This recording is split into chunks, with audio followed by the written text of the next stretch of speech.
Hello, and welcome back to Echoes from the Bog. With this episode, we begin a new series that takes us into the tangled world of peatland restoration. Across Europe, peatlands have a long history of being reshaped, drained, and dug up. What were once waterlogged, carbon rich ecosystems, bogs, fens, and miles, stretching across landscapes, have been converted for agriculture, grazing, and fuel. Today, over half of Europe's peatlands are degraded, and many bear little resemblance to the wet and wonderful places they once were. Yet, in the past decade, a wave of restoration efforts has begun to emerge. At the EU level, the Nature Restoration Law calls for 30% of agriculturally used peatlands to be re-wetted by 2030. In the UK, the Peatland Code offers carbon credits to investors who fund restoration work. And in Scotland, the Peatland Action Programme has already restored more than 10,000 hectares with plans for 7 times more, 70,000 hectares, by the end of the decade. These initiatives are hopeful, but restoring peatlands is not straightforward. There is no formula. No two peatlands are the same. Some have been drained for decades, others only recently. Some are scarred by intensive grazing, others by fire, forestry, or peat extraction. Beneath the surface lies thousands of years of accumulated plant matter, heritage, and history. To attempt restoration is to step into this complexity. Most projects begin with rewetting by blocking drains and raising the water table. But rewetting alone doesn't guarantee recovery. Drained soils can contain nutrients and invasive seeds from past agriculture, fueling invasive species that outcompete natives. Restored water levels may not bring back the fungal and microbial communities essential for peat formation. Even when things go well, restoration has no fixed endpoint. A rewetted bog might still need regular management to keep invasive vegetation at bay or to prevent nutrients from tipping the balance. Restoration is less about pressing rewind and more about negotiating an ongoing relationship with the land, a process of trial, error, and adaptation. And beyond the ecological challenges, how does the act of restoring change our relationship with the land? Restoration raises many questions. What does success look like? Who decides when a bog is restored? And how do we balance carbon storage with biodiversity, heritage, or livelihoods?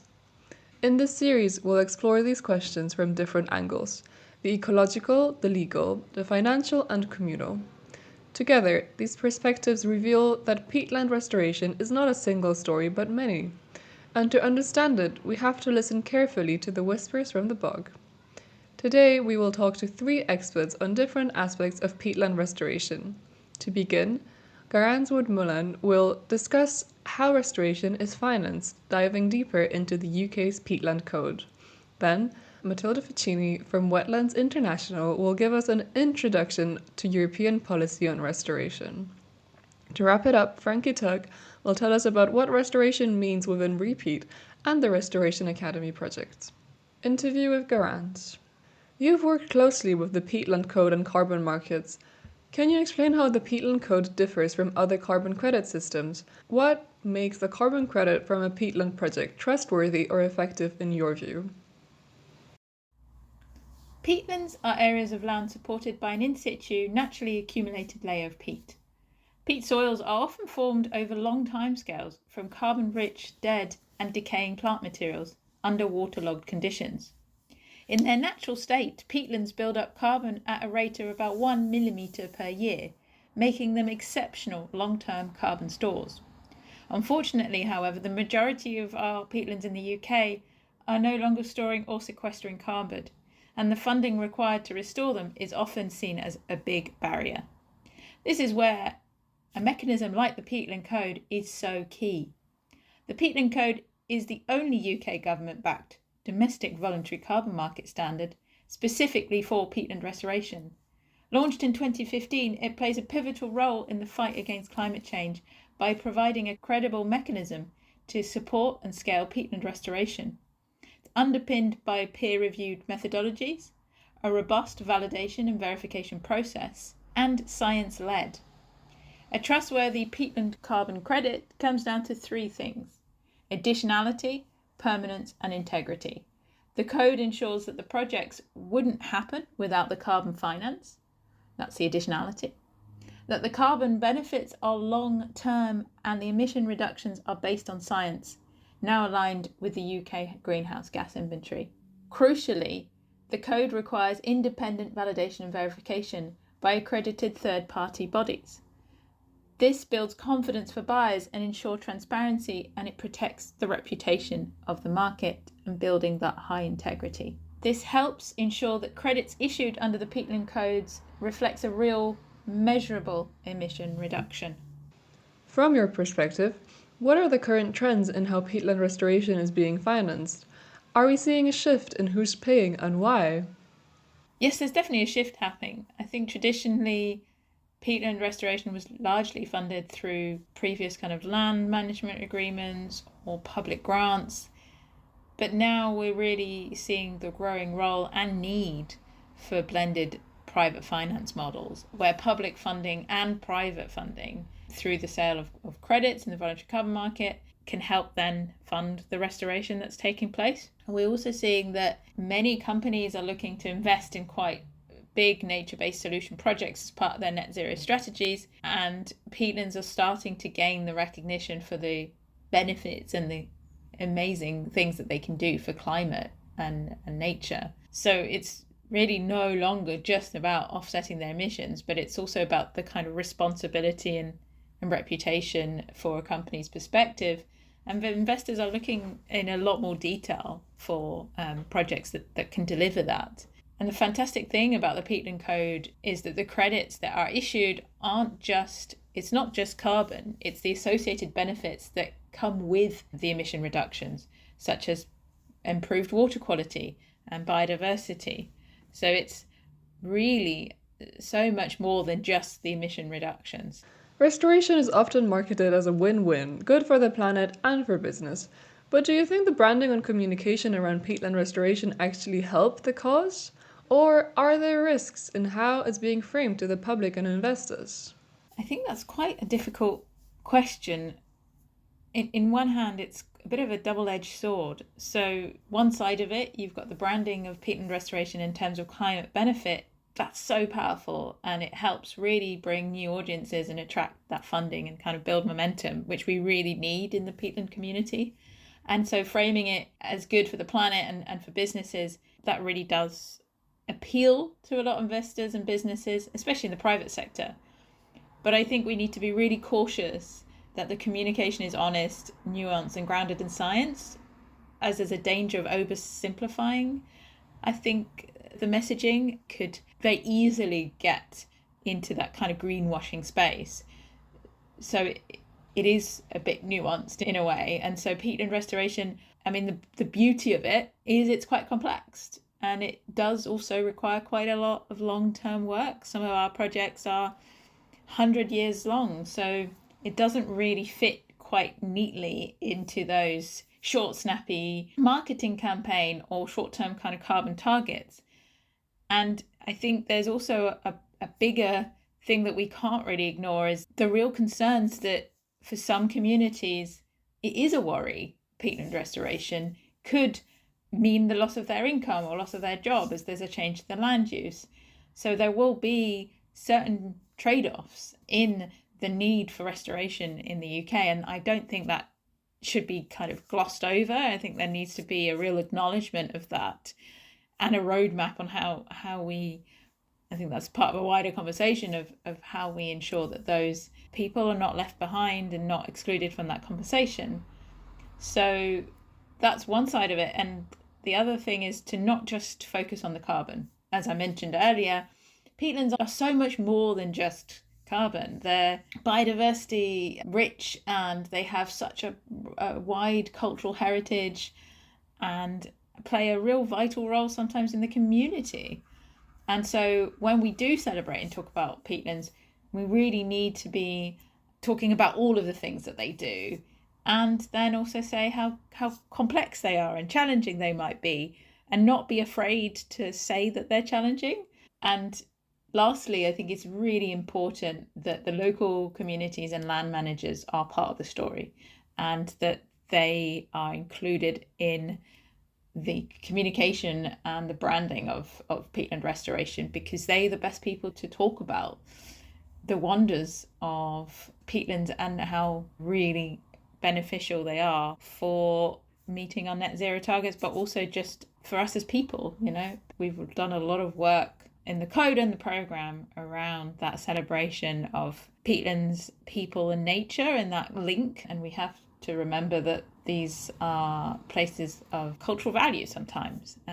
So yes, in short, I think it's incredibly fantastic that peatlands are getting the attention they deserve, and I think we need more of it, and we really need to celebrate them, but we need to ensure that when we do, the messaging isn't simplified and not lost at the nuances in that story that they have to tell. Interview with Matilda. How would you describe the current state of European policy on peatlands and nature restoration? Hi everyone, and thanks for inviting me to this podcast episode. So, where do we stand today on European policy around peatlands and nature restoration? Well, it's a bit of a mixed bag. Not perfect, but certainly better than a few years ago. I would say that we have taken a few meaningful steps forward, but we are still not quite where we need to be. From a policy standpoint, there have been some concrete advances in recent years. First of all, under the Common Agricultural Policy, the overarching policy framework dictating the direction of European agriculture, polyculture is now officially eligible for payments. This is already quite a big deal, and even more importantly, peatlands are now explicitly included in the CAP's environmental condition for subsidies through Guide 2, which sets standards for protecting wetlands and peatlands. Then came a major milestone, the Nature Restoration Law, adopted in June 24. The Nature Restoration Law sets legally binding targets to restore degraded ecosystem, including peatlands, and what is especially worth noting is that it makes rewetting a required part of the process, meaning the member states are legally obliged to rewet part of the area when restoring the peatland.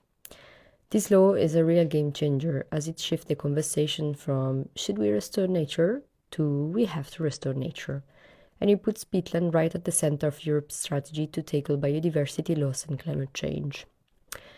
On top of that, the Carbon Removal and Carbon Farming Certification Framework, also known as CSCF, came into force in late 24. And even though we're still waiting on detailed methodologies to be rolled out, the idea is clear: create a system to certify and reward carbon removals from restored ecosystems like peatlands. This represents a promising tool to connect climate finance with ecological restoration. So, on the one hand, the trend around the policy framework are quite positive and especially represent a step forward from the past. But on the other hand, a lot depends on when and how they will become operational. And from this perspective, what we can already say is that the political climate is not really helping. The European Parliament elected in 24 has become more conservative, and environmental ambition, which had gained real ground over the past few years, now risk being overshadowed by a growing focus on economic competitiveness, market resilience, and defense. It goes without saying that wetlands protection is also affected by this change of trend, and to make matters more uncertain, we now have a CAP simplification package on the table, which means that the Commission made a proposal to simplify the existing CAP regulation. This already happened last year upon the farmer pressure, and it's justified as to reduce administrative burden. However, several proposed changes threaten key environmental safeguards, especially Guide 2. So if the standards are already weakened or made more flexible, we could lose one of the few binding tools currently in place to protect wetlands and peatlands. Well, overall, we have the policy architecture, but there is a real risk of losing momentum or even backsliding if political priorities continue to drift away from climate and nature. What are some of the main challenges and opportunities you face in navigating EU policy processes and keeping peatlands and nature restoration on the agenda? Well, this is a good question. I would say that one of the main challenges is the lack of political and public awareness around peatlands' role in climate mitigation, biodiversity, and water regulation. Even though peatlands exist in nearly every European country, they are still largely absent from mainstream policy conversation. This invisibility is also reinforced by long-standing land use tradition and decades of CAPs that have encouraged training land for productivity, and continue to be highly influenced by powerful agro-industrial interest. To put it in simple words, peatlands are degraded for agriculture, and there is still an interest in continuing doing so. At the same time, peatlands are facing a bit of a paradox. If, on the one hand, they are largely ignored, paradoxically, they have also become a bit of a buzzword, suddenly seen as a silver bullet for multiple crises. So yes, the attention is welcome. It put peatlands on the radar and can help unlock funding for their protection and restoration. But it's also a bit of a double-edged sword, because their value is often reduced to purely economic terms. As such, restoration is often framed purely in terms of carbon credits and investment returns, which reduce peatlands protection to just another form of economic speculation instead of long-term ecological and ethical commitment. Another major challenge is the cultural and practical disconnect between traditional farming models and the concept of wet agriculture. So for generations, as I was saying, land drainage was seen as a progress. So now asking farmers to re-wet land really goes against the grain, and without a strong policy framework, especially within the CAP, it's hard to see how the transition can work. Finally, another challenge comes from the fact that there is no one-size-fits-all solution when it comes to proposing solutions of polyculture. It is possible to replicate it, but it's also being observed that every country has specific soil and environmental conditions, so there is a need for locally tailored solutions. And these represent a challenge, but also an opportunity. Through a project like Paluwise, where we are working with partners across Europe to upscale polyculture, we are creating a space for learning, knowledge exchange, and developing approaches that can both scale but also adapt to different local contexts. In general, when it comes to opportunity, I would say that the main one comes from the policy framework. As I was anticipating before with the nature restoration regulation and the carbon removal and carbon farming certification, we're finally in a stage where peatlands are formally embedded in new legislation, which gives the opportunity to really move forward with their protection and restoration. What do you think is most urgently needed to protect and restore peatlands and nature across Europe? What we really need urgently is a shift in how we value peatlands, not just as carbon store or economic assets, but as living ecosystems that deliver long-term benefit for climate, biodiversity, and people. That shift starts with better implementation of the policies that we already have. We also need to support farmers and land managers in making the transition. As I was saying before, there is a long-standing tradition of drying the land to make agriculture, and it's unrealistic to expect change if we don't offer the right tools, incentives, and knowledge. This includes funding for restoration, training for practice like polyculture, and more flexibility in how land use is supported under the CAP. From a policy perspective, we really need stability and more ambition. We were seeing tentative progress in the right direction when it comes to recognizing and protecting peatlands and wetlands through the CAP. But now, unfortunately, we are seeing a step backward. The CAP keeps shifting and not necessarily in the right direction, which makes it incredibly difficult to plan long-term restoration or support farmers in transitioning to a more sustainable land use.